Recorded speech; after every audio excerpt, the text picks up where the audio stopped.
Bonsoir Arnaud Montebourg, bienvenue au Talk Orange Le Figaro. Bonsoir. Vous êtes l'un des 6 candidats à la primaire du PS pour la présidentielle. Et un sondage IFOP paru hier dans le JDD vous crédite de 5% des suffrages, qui est quand même assez loin derrière les 41% de François Hollande et même les 31% de Martine Aubry. Ce week-end à La Rochelle, vous êtes présenté comme le meilleur rassembleur de toutes les gauches. Pourquoi est-ce que les Français ne s'en aperçoivent pas? Parce que vous postulez que les sondages auraient raison, alors qu'il s'agit de mise en scène. Exactement d'ailleurs ce que fait le système médiatique en postulant que les sondages ne se tromperaient pas. Les instituts de sondage eux-mêmes contestent eux-mêmes et connaissent l'incertitude du corps électoral, puisqu'il n'y a pas de référence, ça n'a jamais été le cas, que des millions de Français puissent ainsi désigner leur candidat. Et par ailleurs, nul ne sait qui viendra voter. Quel est votre sentiment sur cette question? Est-ce que ça sera très ouvert, très au-delà des 200 000 adhérents revendiqués par le PS? Je crois que nous aurons 4 millions de participants à cette... 4 millions, c'est la fourchette très haute. Non, c'est la fourchette moyenne qui existe dans tous les pays qui ont fait cette expérience, en Grèce, en Italie, au Chili, aux États-Unis d'Amérique. Et nous pensons qu'il n'y a pas de raison que cette règle soit démentie en France. Sauf que 4 millions, c'est précisément... Ça voudrait dire que beaucoup de sympathisants, plus de sympathisants, enfin tous les militants et beaucoup de sympathisants en plus participeront à la primaire. C'est précisément l'hypothèse sur laquelle se fondent les sondages, puisque eux ils testent le vote des sympathisants. Non, ils ne testent rien du tout, parce qu'ils ne peuvent rien tester. D'ailleurs, beaucoup d'entre eux reconnaissent les marges d'erreur considérables. En vérité, ils ne peuvent pas savoir, car ils ne savent pas quelle est la part des appartenances partisanes, des gens qui se déplaceront.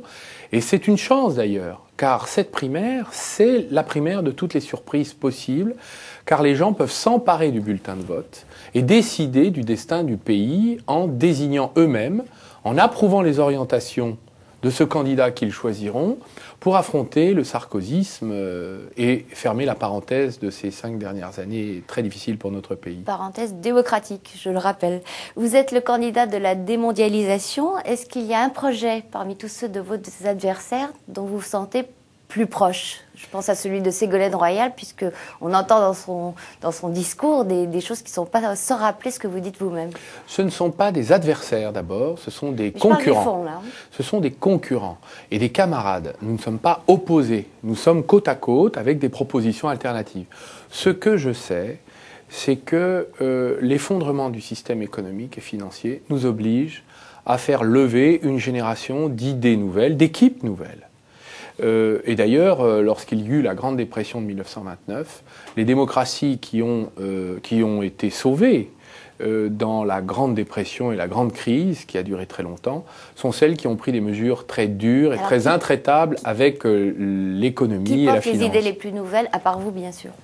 Mais écoutez, je crois que les propositions que je défends, qui d'ailleurs ont été expérimentées soit dans l'histoire d'autres pays, soit dans de nombreux pays aujourd'hui existants, sont tout à fait nouvelles, elles sont sérieuses et charpentées. Quant aux autres, je vous laisse le soin de les découvrir et de leur demander. Parce que vous ne les connaissez pas suffisamment pour avoir une opinion? J'ai noté que ce que je proposais sous forme de mise sous tutelle des banques, vous savez qu'aujourd'hui, les systèmes financiers, les marchés financiers sont en train de mettre sous tutelle les peuples, les gouvernements, les contribuables. C'est exactement ce qu'on est en train de ressentir. C'est votre interprétation, oui. Ce n'est pas qu'une interprétation, c'est une sensation partagée par les Français. En tout cas, sur cette proposition. Et la proposition que je formule est une proposition de reprise de contrôle du système financier, avec toute une série, un arsenal juridique d'interdictions. Et là, il y aurait un accord possible avec... J'ai l'impression que les universités d'été de La Rochelle ont montré que beaucoup d'autres candidats commencent à faire ces mesures de démondialisation financière. Autant François Hollande que Martine Aubry, par exemple? Je crois que ce sont des idées qui progressent dans l'opinion publique de gauche. Si vous aviez à choisir entre les deux, puisque ce sont les deux favoris des sondages, même si les sondages se trompent, vers quel côté votre cœur pencherait-il? Je ne choisirais pas. C'est-à-dire? Je n'ai pas à choisir entre des sondages. Je n'ai pas à choisir entre des favoris de sondage. Et vous me permettrez de demander votre prochaine question, madame. Alors, ma prochaine question concerne le Front de gauche et Jean-Luc Mélenchon, qui tenait aussi son université d'été ce week-end à Grenoble. On écoute ce qu'il a dit. Il faut un cynisme inacceptable pour, après avoir dit comme l'a fait François Hollande, que si tout le débat est entre l'austérité de droite et l'austérité de gauche, alors c'est la démocratie elle-même et l'Europe qui sont en cause. Cynique, c'est lui qui a engagé cette compétition. C'est lui qui a dit, notamment puisque la rentrée s'annonce, qu'il fallait geler les effectifs de l'éducation nationale.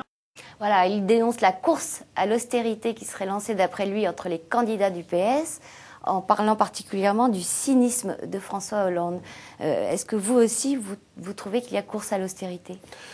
Je crois qu'il y a des concours d'imitation dans le désir de montrer que nous serions des gestionnaires rigoureux et responsables. Ce que nous sommes. J'ai en effet moi-même la démonstration dans mon département que j'ai sorti de la quasi-faillite, prenant des mesures extrêmement difficiles. Et finalement, nous avons été soutenus par la population qui nous a donné la victoire aux élections. Néanmoins, je crois que nous ne pouvons pas continuer à gérer ce système. La proposition que je formule est une proposition imaginative consistant à faire payer le système financier les conséquences de ces actes irresponsables et non pas engager un processus d'austérité tel qu'il se dégage, y compris dans les propositions de certains de mes concurrents à la primaire. Certains ou tous ? Je dirais la plupart. Qui vous mettez à part ? Je vais d'abord vous dire une chose. Je crois que le duel des deux principaux candidats, tel que présenté par le système médiatique, est un duel fictif.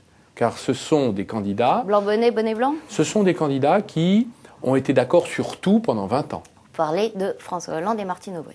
Ils ont été d'accord dans la gestion du parti. Ils ont été d'accord sur le oui au traité constitutionnel européen. Je rappelle que je suis le seul candidat dans cette primaire à défendre le non, et j'allais dire la vision que portait le non à ce traité constitutionnel européen en 2005, qui a été approuvé par une majorité d'électeurs au référendum à cette époque, et qui finalement avait prévu ce qui est en train de se produire. Alors Jean-Luc Mélenchon aussi défendait le non, et d'ailleurs un internaute a remarqué quelques convergences entre vos deux projets. Il vous demande si... Il vous salue d'abord, bonjour Monsieur Montebourg, vous êtes un homme de valeur, dit-il. Qu'attendez-vous pour quitter le Parti socialiste et rejoindre Jean-Luc Mélenchon ? Bien, moi, mon opinion, c'est que je suis tout à fait à ma place dans le Parti socialiste. Il y a eu le socialisme de l'impuissance, finalement, qui a consisté à accompagner la dérive de la révolution libérale, qui a été condamnée par tous les peuples, M. Blair, M. Clinton, M. Zapatero. Il y a le socialisme de l'impossibilité, qui est celui de la redistribution. À chaque problème, une taxe et une allocation. Dans l'atmosphère et dans le climat, et même dans la situation des finances publiques, nous ne pourrons pas réussir à mettre en œuvre ce projet que nous avons en commun si nous ne contrôlons pas la colonne recette, c'est-à-dire la colonne de l'économie. Et les propositions que je formule sont des propositions socialistes qui consistent à remettre les mains dans le cambouis de la machine économique. Donc, ce que nous avons abandonné parce que contaminé par les idées du laisser-faire, croyant que les marchés font mieux que, d'une certaine manière, les puissances publiques. Donc c'est clair, vous restez au PS, mais est-ce que vous acceptez de débattre avec Jean-Luc Mélenchon comme il l'a proposé à tous les candidats à la primaire ? Bien entendu. Ça en fait au moins. Bien entendu. Donc la réponse est oui. Je vais vous dire, Nicolas Hulot a dit de moi que j'étais le candidat socialiste le plus écologiste. Christiane Taubira, radical de gauche, est dans mon comité de campagne. Jean-Pierre Chevènement a dit que s'il était dans la primaire socialiste, il voterait pour moi. Et Jean-Luc Mélenchon est quelqu'un avec qui j'ai des points d'accord. Donc vous voyez bien... Vous êtes reconnu partout à gauche, sauf au PS, finalement. Pourquoi vous dites sauf au PS ? Je suis très heureux de l'accueil qui a été réservé à mon discours aux universités de La Rochelle. Je vais parler d'une autre affaire qui vous tient à cœur, celle qui concerne Jean-Noël Guérini, le président du Conseil général des Bouches-du-Rhône. Martine Aubry a promis dimanche que s'il était mis en examen, elle lui demanderait de quitter le parti. Est-ce que cela vous satisfait ? Bien, je crois qu'il faut que, d'abord, on se souvienne que j'avais averti il y a 1 an de la situation. J'ai adressé un rapport extrêmement modéré par rapport à la dureté de la situation dans laquelle M. Guérini a placé l'ensemble des socialistes des Bouches-du-Rhône. J'avais adressé des documents qui m'ont été retournés par lettre recommandée. On a dédaigné mes avertissements. Je n'ose pas dire qu'on a méprisé mon travail. Mais est-ce que la réponse d'aujourd'hui est à la hauteur ? La proposition que j'ai faite à l'époque était la mise sous tutelle de la Fédération des Bouches-du-Rhône, ce qui n'a refusé pas par été Martine Aubry. entendu. L'autre proposition était pour moi que M. Jean-Noël Guérini ne puisse pas devenir président du Conseil général. Ça n'a pas été entendu non plus. Donc pour moi, le minimum serait qu'on écoute ses préconisations et qu'on puisse demander à l'intéressé de quitter ses fonctions comme président de Conseil général s'il est mis en cause pour association de malfaiteurs. Ce n'est quand même pas un délit banal. Oui. Dernière question, je vous demanderai une réponse courte s'il vous plaît. François Lamy, qui est le bras droit de Martine Aubry, dit que quoi qu'il arrive aux primaires, elle reprendra sa place de première secrétaire après le résultat de l'élection. Est-ce que vous êtes d'accord avec cette méthode ? C'était l'accord initial, je crois. Donc ça vous convient. Arnaud Montebourg, je vous remercie. Demain, nous recevrons Jean Leonetti, qui est le ministre chargé des Affaires européennes. Au revoir et à demain pour un nouveau talk Orange Le Figaro.